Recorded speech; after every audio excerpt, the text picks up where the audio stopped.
News ఏపీకి స్వాగతం. భవన నిర్మాణ అనుమతుల్లో అక్రమాలు, విద్యార్థుల ప్రాణాలతో చెలగాటమాడుతున్న కళాశాల యాజమాన్యం. రాజీవ్ కాలనీ పంచాయతీ పరిధిలోని ఒక ప్రముఖ కళాశాల యాజమాన్యం నిబంధనలను తుంగలో తొక్కి వ్యవహరిస్తున్న తీరు స్థానికంగా తీవ్ర కలకలం రేపుతోంది. తాము సంపాదించే అక్రమ సొమ్ములో అటు అధికారులకు ఇటు పాలకులకు వాటాలు ఇస్తూ ఎంతటి అక్రమాన్నైనా సక్రమం చేసుకోవచ్చనే ధీమాతో వారు వ్యవహరిస్తున్నారు. సమాజంలో 10 మందికి ఆదర్శంగా నిలవాల్సిన విద్యా సంస్థల నిర్వాహకులు కేవలం ధనార్జనే పరమావధిగా మార్చుకున్నారు. వందలాది మంది విద్యార్థుల ప్రాణాలను పణంగా పెడుతూ ప్రభుత్వ ప్రణాళిక విభాగం విద్యాశాఖ నిబంధనలకు విరుద్ధంగా కళాశాల వసతి గృహాన్ని నడుపుతున్నారు. అనంతపురం పట్టణాభివృద్ధి సంస్థ నుండి ఒక రకమైన అనుమతులు పొంది క్షేత్రస్థాయిలో మాత్రం నిబంధనలకు విరుద్ధంగా బహుళ అంతస్తుల భవన నిర్మాణాలను చేపట్టారు. ఈ విషయం ఉన్నతాధికారులకు స్పష్టంగా తెలిసినప్పటికీ వారు నిమ్మకు నీరెత్తినట్లు మౌనం వహించడంపై విద్యార్థుల తల్లిదండ్రులు, ప్రజల నుండి తీవ్ర విమర్శలు వ్యక్తమవుతున్నాయి.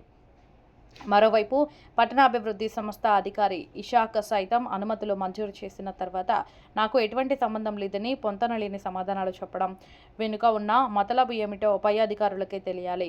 అటువైపు కన్నెత్తి చూడకపోవడం ఈ అక్రమార్కులకు మరింత ఊతంగా మారింది.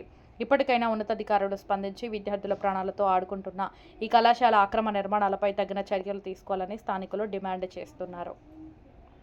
మీడియా మిత్రులకి నమస్కారం. ఈ మీడియా ద్వారా నేను తెలియజేయడం ఏమనగా, మేము 2019లో 9 మంది మేము మా బంధుమిత్రులంతా కలిసి రాజీవ్ కాలనీ పంచాయతీలోని 6/1, 6/2 సర్వే నెంబర్లో 50 సెంట్లు మేము కొనుగోలు చేయడం అనేది, ఆ 50 సెంట్లని 2023 అక్టోబర్ నెలలో మేము పూజారి నాగానందయ్య అతనితో జాయింట్ డెవలప్మెంట్కి ఇవ్వడం జరిగింది. జేడీ అగ్రిమెంట్ కూడా జరిగింది. జేడీ అగ్రిమెంట్ మేము రెసిడెన్షియల్కి ఇచ్చినాము. ఆ రెసిడెన్షియల్కి ఇచ్చిన తర్వాత అతనికి 36 నెలలు టైం ఇచ్చినాము దాంట్లో జేడీ అగ్రిమెంట్లో. ఆ జేడీ అగ్రిమెంట్ ప్రకారం రెసిడెన్షియల్ కాకుండా అతను మాకు తెలియకుండా ఆహుడా ఆఫీస్లో ఏం మతలబు చేసినాడో తెలియదు, 2 ఫ్లోర్ కమర్షియల్గా తెచ్చుకున్నాడు. తర్వాత ఏం చేశాడు, 36 నెలల టైము ఈ 2026 నవంబర్కి ముగుస్తుంది. కానీ అతను 2025 అక్టోబర్లోనే ఒక ఫ్లోర్ని కంప్లీట్ చేసి ఆ ఫ్లోర్ని ఒక కాలేజీకి ఇవ్వడం జరిగింది. మేము ఆ కాలేజ్ విషయమై ప్రతిసారి బిల్డింగ్ దగ్గరికి వెళ్ళి, మీరు రెసిడెన్షియల్ బిల్డింగ్లో మీరు కాలేజ్ ఎట్లా నిర్వహిస్తారని చెప్పి మేము అతన్ని క్వశ్చన్ చేయడం అయింది. ఆ క్వశ్చన్ చేసినప్పుడు అతను మా మీదనే కేసులు బనాయించి 3 టౌన్ స్టేషన్లో కేసులు పెట్టినాడు. అది జరిగిన తర్వాత మేము ఆర్ఓ గారికి, ఆహుడా ఆఫీస్కి మరియు కలెక్టర్ గారికి వినతి పత్రాలు ఇచ్చినాము. బట్ దాని మీద ఎటువంటి స్పందన రాలేదు మాకు. తర్వాత మేము అంత చేసినా కూడా ఇప్పుడు ఈ అకాడమిక్ ఇయర్లో 2వ ఫ్లోర్ని కూడా రెడీ చేసి కాలేజ్ వాళ్ళకి రెంట్కి ఇవ్వడానికి రెడీ చేసినాడు. ఈ విషయంపై మేము నిన్న సోమవారం గ్రీవెన్స్లో ఇవ్వడం జరిగింది. గ్రీవెన్స్లో ఇచ్చినప్పుడు డిఎస్పీ గారు 3 టౌన్ ఎస్ఐ గారికి ఫోన్ చేశారు. ఫోన్ చేసి దాని మీద స్పందించమని చెప్పారు. మేము వెళ్ళిన 3 టౌన్ స్టేషన్కి అటెండ్ అయినాము. ఆహుడాకి నోటీస్ ఇచ్చి ఆహుడా ఆఫీస్లో కూడా కంప్లైంట్ ఇచ్చినాము. ఆర్ఐ ఆఫీస్ గారికి కూడా కంప్లైంట్ ఇచ్చినాము. ఇంతకు మునుపు ఆర్ఐ ఆఫీస్ గారికి కంప్లైంట్ ఇచ్చినప్పుడు ఆర్ఐఓ గారు వాళ్ళకి కాలేజ్ వాళ్ళకి 2 సార్లు తాకీదు ఇచ్చినారు. అయినా కాలేజ్ వాళ్ళలో ఎటువంటి స్పందన లేదు.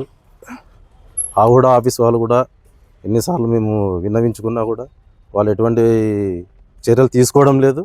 ఆ బిల్డింగ్ కంప్లీట్ కాకనే, ఇంకా కన్స్ట్రక్షన్ ఉండగానే ఫస్ట్ ఫ్లోర్ కంప్లీట్ చేసి అతను బాడికి ఇచ్చుకోవడము ఎంతవరకు సబబు. కాబట్టి ఆహుడా వాళ్ళు వెంటనే తగిన చర్యలు తీసుకొని బిల్డింగ్ ఓసీ కాకనే ఇవ్వడానికి అర్హత లేదు కాబట్టి అతను రెంట్కి ఇచ్చుకోవడానికి కానీ దాన్ని ఎటువంటి జరపడానికి కానీ ఇది లేదు. కాబట్టి మీరు ఎటువంటి పరిస్థితుల్లో దాన్ని మీరు ఖాళీ చేయాల్సిందిగా కోరుతున్నాము. అట్లే బిల్డర్కి మేము ఇచ్చిన సమయం లోపల కంప్లీట్ చేసి మా షేర్ ఏదైతే ఉందో, మా భాగానికి ఏవైతే వస్తాయో మా ప్లాట్లు మాకు హ్యాండ్ ఓవర్ చేయవలసిందిగా ఈ మీడియా మిత్రుల ద్వారా నేను తెలియజేసుకుంటున్నాను. మీడియా మిత్రులకు థ్యాంక్ యూ. విధంగా బిల్డరు 6 ఫ్లోర్లు రెడీ చేశాడు. 6 ఫ్లోర్లు కన్స్ట్రక్షన్ జరుగుతున్నప్పుడు ఫస్ట్ ఫ్లోర్ మాత్రమే కంప్లీట్ చేసి అక్షర అనే కాలేజ్ అమ్మాయిల వసతిగృహానికి బాడికి ఇవ్వడం జరిగింది. దీనిలో ఈ జరిగేటప్పుడు పైన వర్క్ జరుగుతూ ఉంది. ఈ వర్క్ జరిగేటప్పుడు ఏదైనా ప్రమాదం జరిగినచో అదే కాక అక్కడ పనిచేసే వర్కర్ల వలన అమ్మాయిలకు ఎటువంటి ప్రాణహాని కానీ వేరే అటువంటి ఏమైనా విషయాలు జరిగితే రేపొద్దున ఎవరికైనా ప్రాబ్లం. కాబట్టి మీరు తల్లిదండ్రులు కానీ లేదా అధికారులు కానీ దీనిపైన వెంటనే స్పందించి, ఆ కాలేజీకి ఎటువంటి పర్మిషన్స్ కూడా లేవు అక్కడ నిర్వహించడానికి. కన్స్ట్రక్షన్ జరిగే బిల్డింగ్లో అసలు కాలేజ్ జరపడానికే లేదు. కన్స్ట్రక్షన్ జరిగేటప్పుడు వాళ్ళు కాలేజ్ హాస్టల్ ఎలా నిర్వహిస్తారని చెప్పి మేము అధికారులకి ప్రతిసారి మేము హెచ్చరించినాము. కానీ వాళ్ళు ఎటువంటి చర్యలు తీసుకోలేదు. కాబట్టి ఇప్పటికైనా అధికారులు తగిన చర్యలు తీసుకొని వెంటనే కాలేజీని ఖాళీ చేయించాలని చెప్పి నేను మీడియా మిత్రుల ద్వారా నేను కోరుతున్నాను. మీడియా మిత్రులకు నమస్కారములు. ఈరోజు మేము ఇక్కడ రావడానికి గల ముఖ్య కారణం ఏంటంటే, మేము 2023 నవంబర్లో మాకు చెందినటువంటి 42 సెంట్ల జాగాను బిల్డర్ నాగానందయ్య గారికి మేము జాయింట్ అగ్రిమెంట్ చేయడం జరిగింది. ఆయన అప్పటి నుంచి ఏదో గబగబా తొందరగా 6 ఫ్లోర్లు స్లాబ్లు వేసి ఫస్ట్ ఫ్లోర్ను నాదే అని చెప్పేసి ఆయన కాలేజీకి ఇచ్చుకొని నడుపుకుంటున్నాడు. కానీ ఆ బిల్డింగ్ పూర్తి కావాల్సిన టైం 2026 నవంబరు. కానీ పని ఇంతవరకు ఏం చేయలేదు. మా ఫ్లాట్లు మాకు ఇవ్వకోకుండా అతను దౌర్జన్యంగా దాని కాలేజీకి నిర్మించుకొని బాలికల హాస్టల్కి అక్కడ బాడీకి ఇవ్వడం జరిగింది. బాలికలకి ఏదైనా అది ఒక హైవేకి సర్వీస్ రోడ్డుకు ఉంది ఆ ప్రాపర్టీ. అక్కడ బాలికలకు సేఫ్టీ ఏదైనా ప్రమాదం జరిగితే దానికి ఎవరు బాధ్యులు? కాబట్టి ఈ విషయం పైన ఉన్నతాధికారులు, ఔడా అధికారులు కానీ, పోలీస్ అధికారులు కానీ అందరూ చర్యలు తీసుకొని మాకు ఇచ్చినటువంటి జాయింట్ అగ్రిమెంట్లో ఏముందో ఆ ప్రకారం ఫాలో అయ్యి మాకు న్యాయం చేస్తారని ఆశిస్తున్నాం. ఇక్కడ చూడండి సార్, ఫస్ట్ ఫ్లోర్లో అక్షర బాలికల హాస్టల్ నడుపుతున్నారు. అక్కడ పైన వర్కర్స్ కొంతమంది పనిచేస్తూ ఉన్నప్పుడు అక్కడ మెటీరియల్ ఏదైనా పొరపాటున బయట బాలికల పైన పడడం కానీ, అక్కడ పనిచేసే వర్కర్స్ అక్కడ ఉండే అమ్మాయిలపైన ఏదైనా ఆఘాయితానికి పాల్పడినా కానీ దానికి ఎంతవరకు వస్తుందో ఒకసారి అధికారులు ఆలోచన చేసుకోండి.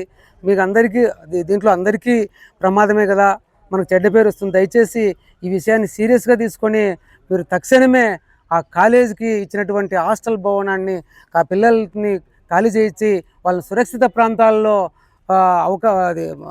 సదుపాయం కల్పించవలసిందిగా మేము కోరుతున్నాం సార్.